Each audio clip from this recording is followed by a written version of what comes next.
I am the Tofu Golem. Please enjoy the video. In this video, I will explain how to make salmon jerky in a smoker.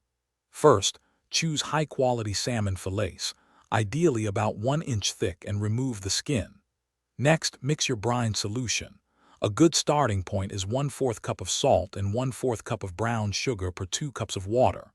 Submerge the salmon completely in the brine, ensuring it's fully covered. Then refrigerate it for at least 8 hours or even overnight to infuse flavor.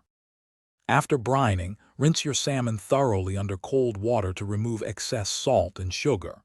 Pat each piece completely dry with paper towels. This step is crucial for developing that perfect jerky texture.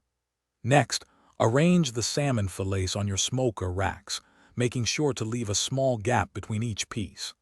This ensures proper airflow and even smoking, which is key to delicious, consistent jerky.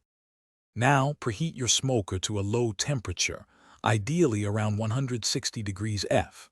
Add your favorite wood chips for flavor. Alder or applewood work wonderfully with salmon.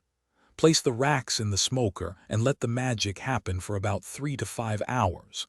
Keep an eye on the texture.